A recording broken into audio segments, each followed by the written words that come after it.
al podcast de Urbanitae, donde escucharás las noticias más relevantes del sector inmobiliario, toda la información sobre nuestros proyectos y las claves para invertir con seguridad.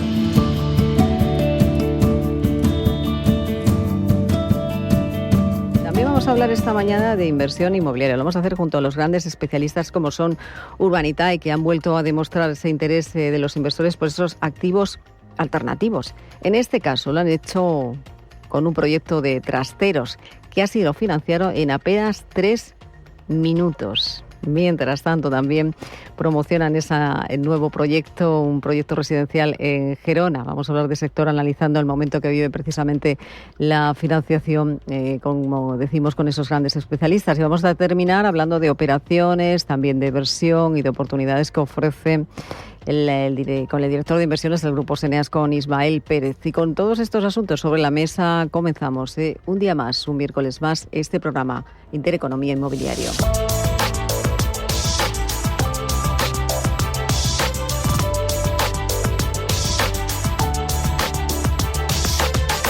Elena Fraile dirige y presenta Intereconomía Inmobiliario.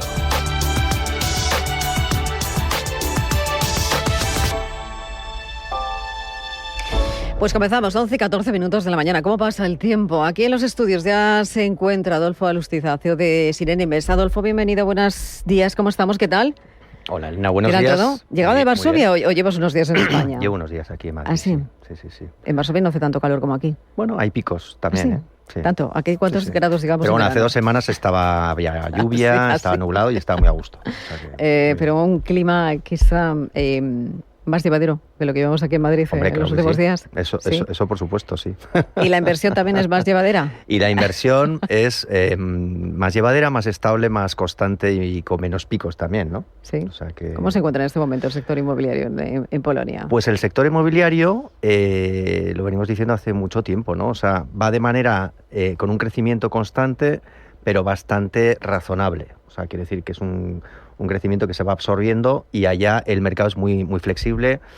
El año pasado se introdujo una medida que era que se debían publicar los precios de los pisos en cada promoción, incluso cómo se habían vendido los precios en los meses anteriores, ¿no? Eso le da al cliente cierta claridad. O sea, ¿no? una claridad transparencia. Y te obliga muchísimo a que realmente, a pesar de que hay mucha necesidad de vivienda y hay mucha demanda, pues bueno, hay cierta posibilidad de negociación para el cliente, ¿no? Adolfo, ahora vamos a hablar de ese edificio que está a punto de ser finalizado. Vamos a hablar del proyecto que tenéis aquí en España, pero te quería preguntar por los costes. Los costes lo que está ocurriendo en España. Estos primeros 6 meses del año se han disparado también.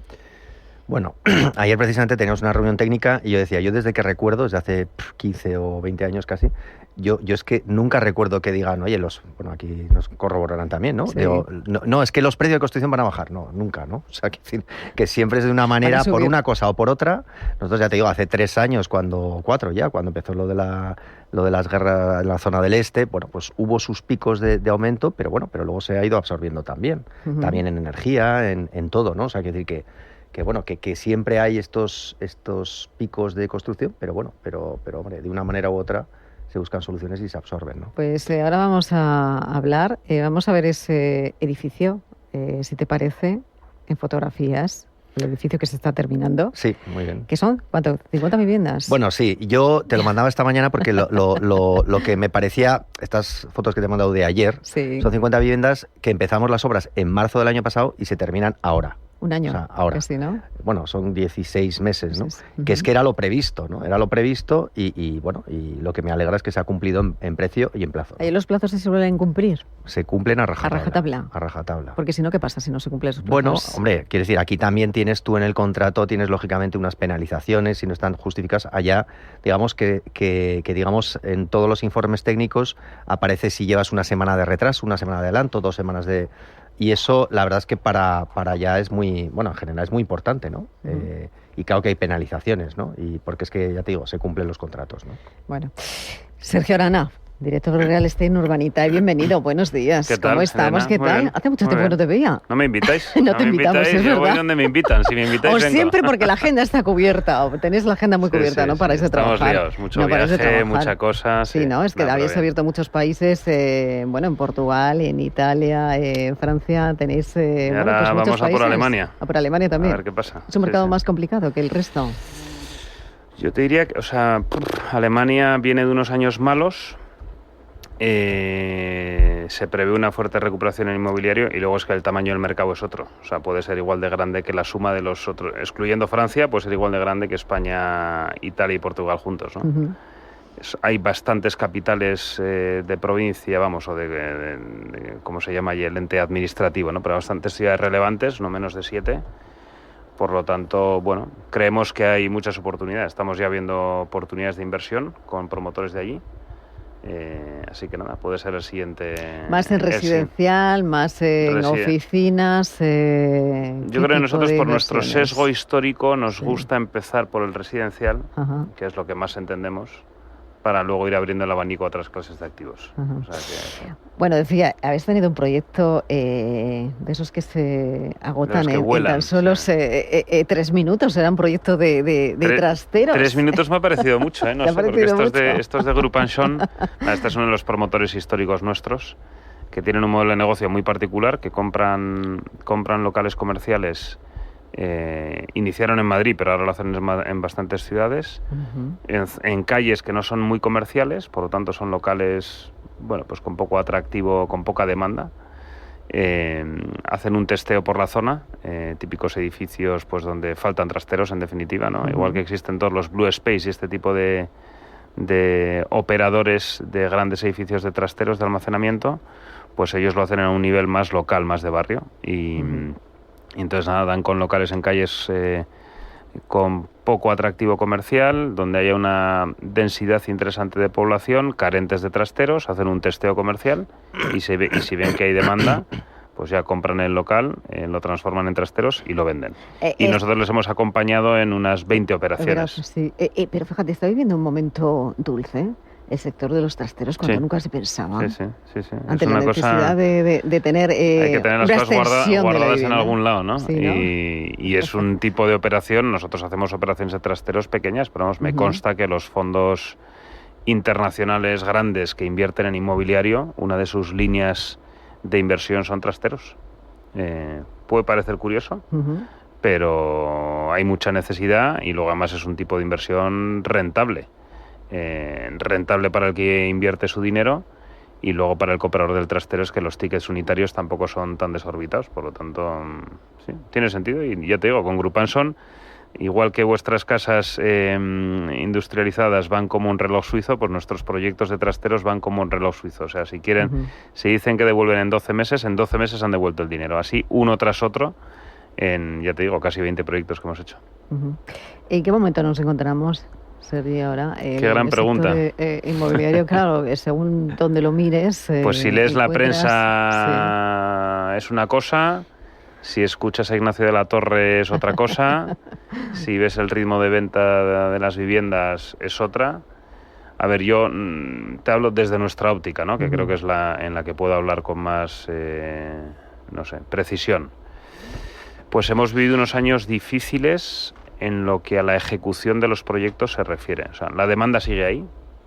Todo lo que se hace, hablo del residencial, ¿eh? Ujú. Todo lo que se hace se vende y además se vende en los precios planteados en los planes de negocio o incluso por encima. Y te hablo tanto de las supervillas de las que a veces hemos hablado en otros programas como de pisos de 300.000 euros. Entonces, todo lo que se hace se vende. En algunos sitios con más ritmo, en otros con menos ritmo, pero todo lo que se hace se vende. El problema es que estos años, pues de inversiones que hicimos, el año 2021, 2022, fundamentalmente esos 2 años, ¿no? En 2023 algo y que estamos ahora devolviendo, pues los retornos, siendo siempre positivos los retornos para el inversor, han sido inferiores a lo esperado. ¿Por qué? Pues porque aunque siempre aquí, si uno coge la prensa, estamos haciendo constantes referencias a la crisis del 2007, que es una crisis centenaria o milenaria y que yo pienso que será difícil que se vuelva a repetir algo así, al menos en España, tal y como están los los fundamentales del mercado, pues hay otros tipos de crisis.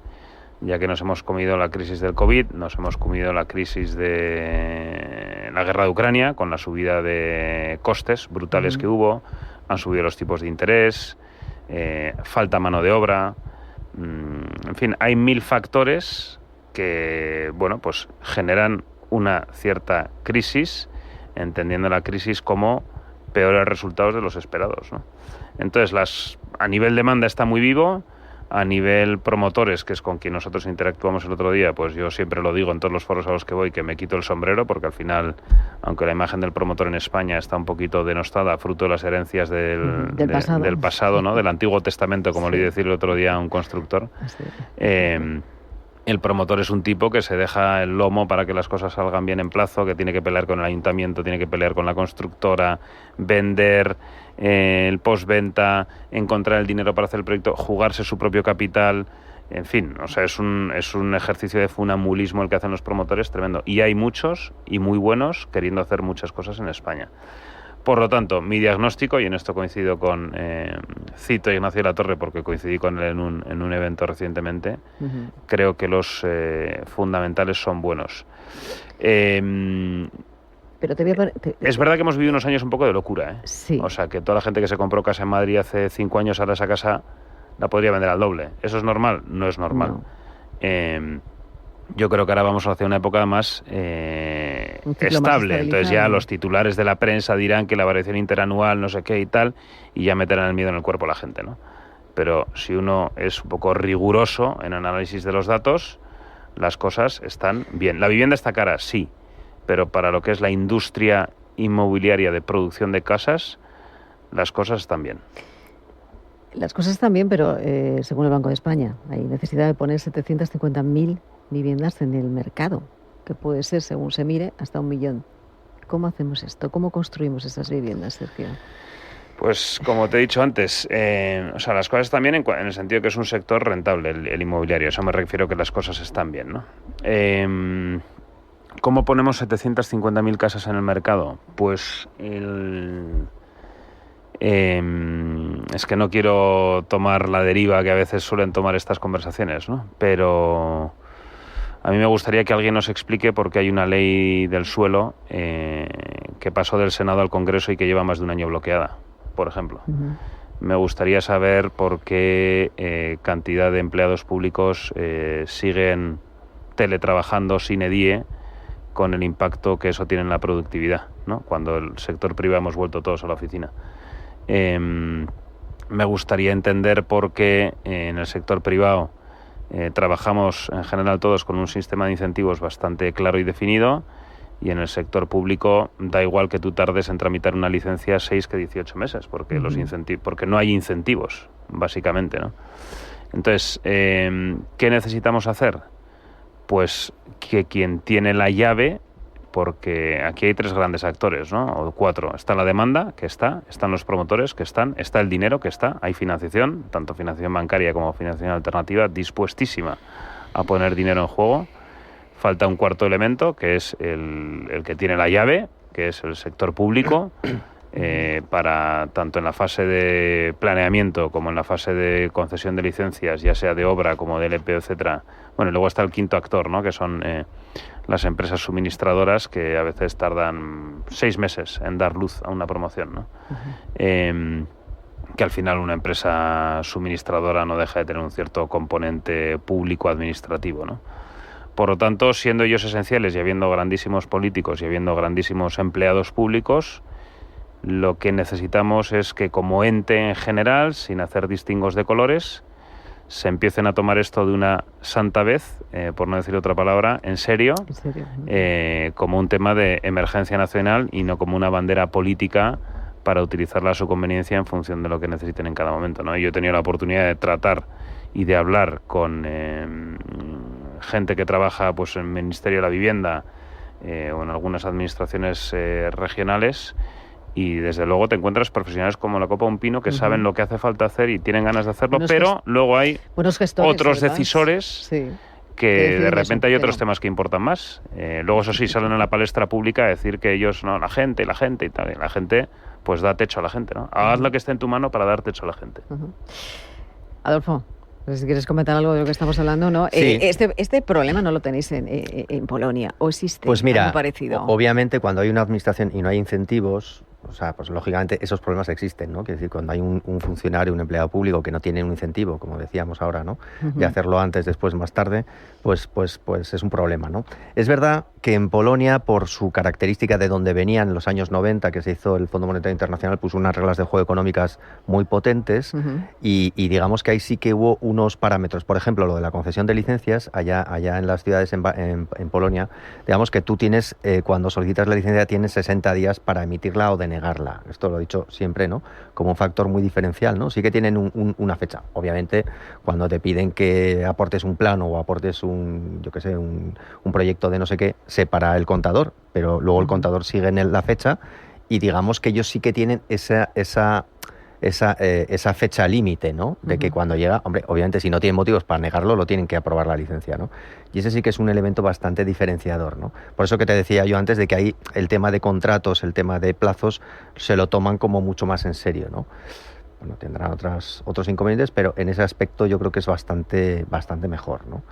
Luego hay un tema al hilo de lo que decía Sergio, ¿no? Del tema de los trasteros y tal. Mira, me parece interesante porque también hay mucha flexibilidad en el mercado residencial inmobiliario polaco de que no hay vivienda protegida, entonces el mercado se va adaptando muy rápidamente, ¿no? Y la gente va comprando lo que necesita. Nosotros los primeros años ibas con la mentalidad aquí y decías, bueno, vamos a poner una plaza garaje o incluso dos, ¿no? Que se empezó a obligar aquí, y un trastero. Bueno, pues la gente no quería, porque de hecho al principio no estaba vinculado y te decían, no, yo no quiero el trastero, no quiero la plaza. ¿Por qué? Porque se van comprando en la medida en lo que ellos pueden asumir de lo que necesitan y lo que pueden pagar, ¿no? Ahora ya todavía, por ejemplo, los trasteros, nosotros solemos poner en proyectos lo que podemos sacar en el proyecto y plazas de garaje ahora ya van vinculadas, pero bueno, mucha gente diciendo, no, que no quiero la plaza de garaje, ¿no? O sea, porque es una flexibilidad que se va adaptando. Lógicamente habrá un momento dentro de 5 o 10 años que a lo mejor es un negocio muy interesante, como se estaba comentando, hacer trasteros, ¿no? Pero eso, que el mercado va un poco adaptándose a lo que la gente puede pagar y asumir, ¿no? O sea que, bueno, en ese sentido sí que hay diferencias, ¿no? Oye, ¿cómo es el proyecto aquí en España? El que estás haciendo en San un Sebastián poco, de los Reyes. Sí, un poco por explicar, ¿no? Nosotros como Sirena llevamos ya casi 20 años en el mercado polaco. De hecho, empezamos tal día como hoy, constituimos una sociedad en el 2007. O sea que tal día como hoy, estamos tal día como hoy, años. tal día como hoy, sí. 19 años. 19 años. 19 años llevas en Polonia. Sí. Sí. Bueno. Y después de todo este proceso, nosotros hemos hecho muchos proyectos residenciales y queríamos con la misma marca empezar algo, poner una patita un poco a la inversa, ¿no? Aunque somos españoles que hemos ido allá, pues ahora empezar proyectos residenciales aquí. Y bueno, hemos empezado por uno muy pequeñito en San Sebastián de los Reyes, que se llama Edificio Rúa, y que la característica muy interesante, que lo sacamos hoy a la venta, por cierto, en Idealista, y la característica interesante que tiene es que es industrializado en madera. Que por empezar por algo que sea un poco diferenciador, ¿no? Que bueno, supongo que aquí ya se ha hablado mucho y además de la mano de unos amigos de Navarra que son Madergia, que funcionan muy bien, y entonces la idea es empezar con un proyecto para que los plazos sean más cortos, para que el aislamiento sea mejor y en definitiva para que tenga un valor un poco diferencial dentro de una promoción modesta. ¿Vale? Bueno, pero bueno, está bien. Vamos a ver si pueden ponernos esas fotografías que me has enviado esta mañana. No sé si lo podemos estar viendo, si nos lo pueden poner. Las fotografías. Les has pillado fuera de juego. Esto es como... A ver, sí. ahí. Bueno, esto tiene como interesante, que son, bueno, aparte que son fotos de ayer, que nosotros empezamos las obras. Esta no es industrializada realmente, esta es construcción clásica. Empezamos las obras en marzo del año pasado y ahora el fin de obra está previsto para el mes que viene, ¿no? Para el mes que viene.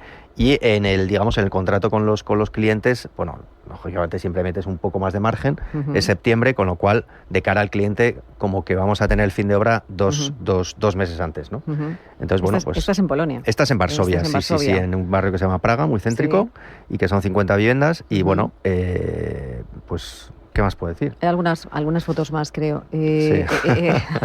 ¿Cómo están esta vivienda? ¿Cómo es el precio de la vivienda, por ejemplo, este tipo de vivienda? Pues mira, aquí no hay ni trampa ni cartón, porque como te digo, se sacó una ley del consumidor el año pasado y digamos que tú tienes obligación de ir poniendo en la web, digamos, por metro cuadrado, cuánto es el precio de oferta y luego incluso un pequeño histórico de a qué precio, a cuánto se ha vendido el metro los últimos, bueno, los precios, o sea, los pisos anteriores, ¿no? Uh-huh. Es verdad que hay muchísima demanda, o sea, en España hay muchísima demanda, en las grandes ciudades, uh-huh. En Polonia, también en las ciudades, hay muchísima demanda, ¿no? Porque hay muchos viviendas antiguos, edificios comunistas antiguos que no tienen, digamos, ni ascensores, ni cosas de estas, ¿no?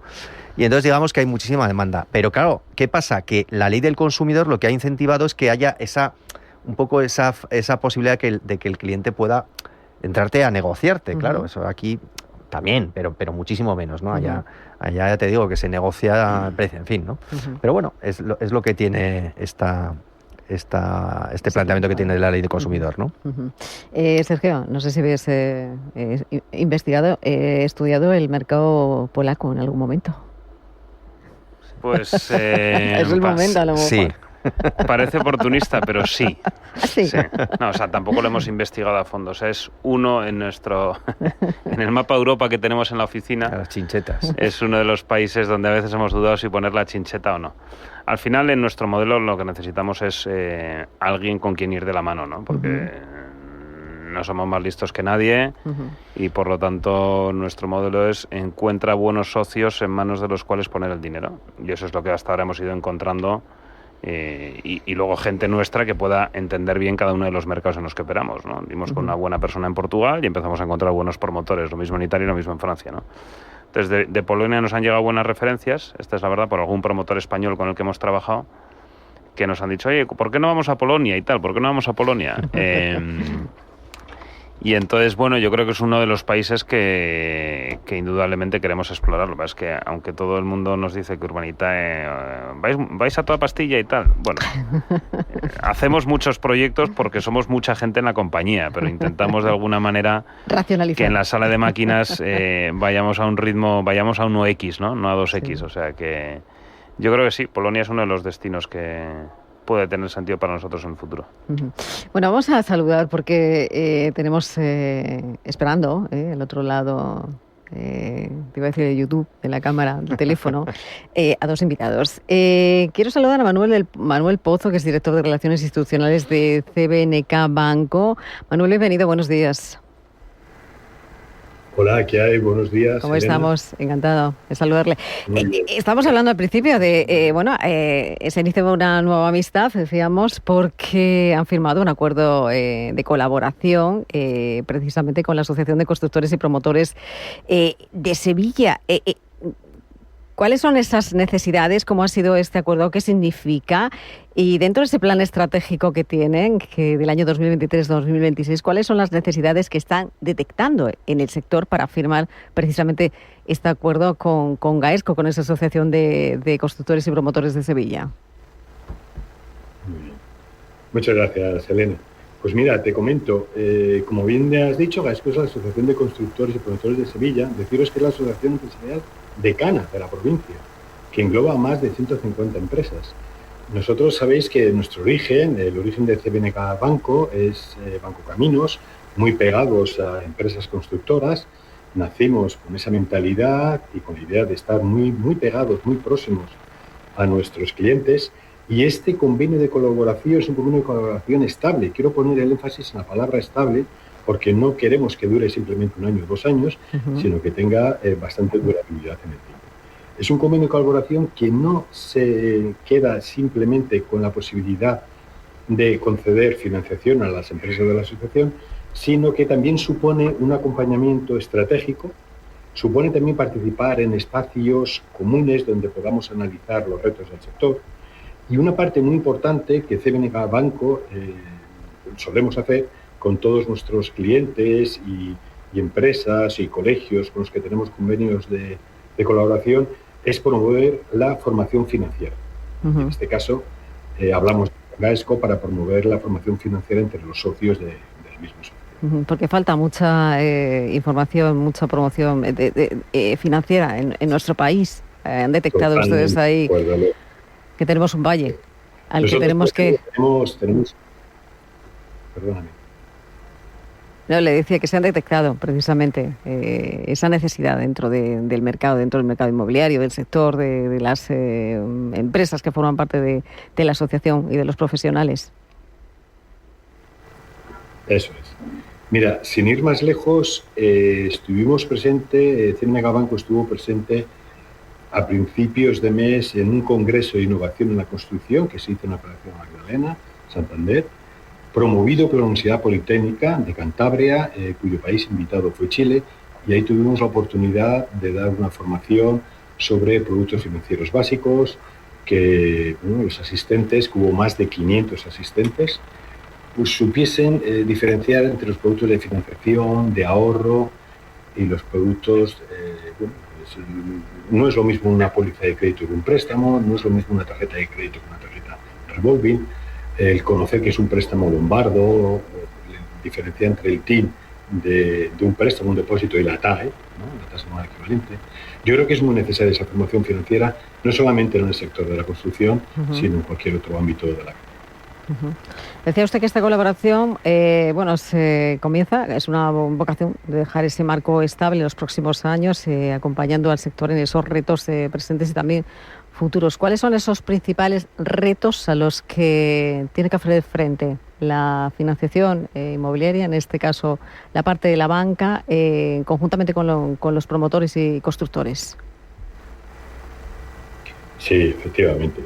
Mira, nosotros pretendemos dar soluciones adaptadas, ¿no? Pero no solamente para la vivienda asequible, sino que también tenemos el propósito de ayudar en la modernización y mantenimiento de las infraestructuras, de la sostenibilidad urbana y de la digitalización de procesos. Dentro del convenio firmado con Gaesco viene desglosada todas estas partidas que te acabo de comentar. Pues Manuel, le escuchamos con cierta dificultad. Yo esperaba tenerla aquí, pero charlaremos otro día, si le parece. Los estudios nos acompaña y hablamos más profundamente de lo que ha sido este acuerdo. ¿Le parece? Perfecto, encantado de la vida. Pues muchísimas gracias por acompañarnos, un placer y enhorabuena por ese acuerdo. Adolfo, necesario, decíamos, inversión alternativa, crowdfunding, crowdlending, conjunto con la banca, que está haciendo vosotros, Diego, Seri, te estoy llamando de otro nombre. No estáis haciendo mucho. Diego es el importante. Diego es el importante. El hecho en falta también. Estáis haciendo mucho por la financiación en nuestro país, para que se produzca, pues esa facilidad de entrar en el sector inmobiliario. ¿Cómo estás viendo estos primeros 6 meses del año, hablando de esa financiación de crowdfunding y de crowdlending? Pues a ver, estamos haciendo mucho y de hecho, la veo bien, sigue moviéndose muchísimo dinero, estamos en línea un poco por encima entre todos los actores que hacemos crowdfunding, crowdlending por encima del año pasado. Y si vemos el resto de actores, a mí me gusta hacer la diferencia de otra manera, digamos, ¿no? Es decir, por un lado está el dinero bancario y luego está el dinero no bancario. Y el dinero no bancario es un universo pues que va desde los fondos internacionales hasta fondos nacionales, grupos familiares que invierten, gente que se dedica a agrupar dinero de inversores, plataformas de crowdfunding y crowdlending. Entonces, yo lo que veo es que por parte de ese dinero no bancario sigue habiendo muchísima voluntad de invertir en el sector inmobiliario y se están haciendo muchísimas operaciones. Estamos, como te puedes imaginar, en contacto con todos los demás actores del dinero bancario, por supuesto, pero del dinero no bancario, y el volumen de operaciones y el dinero transaccionado pues está, por encima del año pasado a estas alturas, ¿no?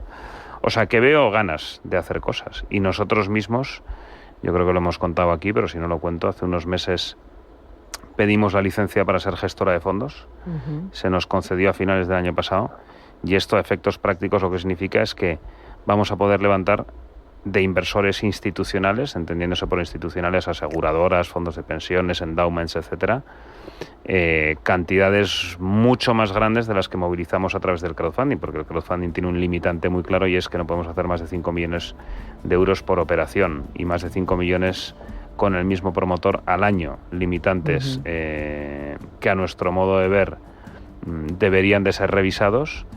Entonces eso nos tiene muy encorsetados en cuanto al dinero que podemos poner en juego, ¿no? Y por eso pedimos la licencia de gestora para poder irnos a otros volúmenes de dinero que permitan inyectar mucho más capital en el sector inmobiliario, ¿no? O sea que, ¿cómo lo veo? Movido, muy movido. Movido para bien. Y en la segunda mitad, la previsión vuestra para esta segunda mitad del Pues del hombre, año. siempre las segundas mitades suelen ser más activas que las ¿Ah, sí? primeras mitades, ¿no? ¿Más animada? Sí, cerraremos la primera mitad del año pues en el entorno de los 160, 180 millones invertidos, y nuestra ilusión o nuestro objetivo es cerrar el año en el entorno de los 400, ¿no? Vamos a ver. Vamos a ver. Cada vez hacemos más cosas, por eso también podemos invertir más, ¿no? Más países, más clases de activos, etcétera. O sea que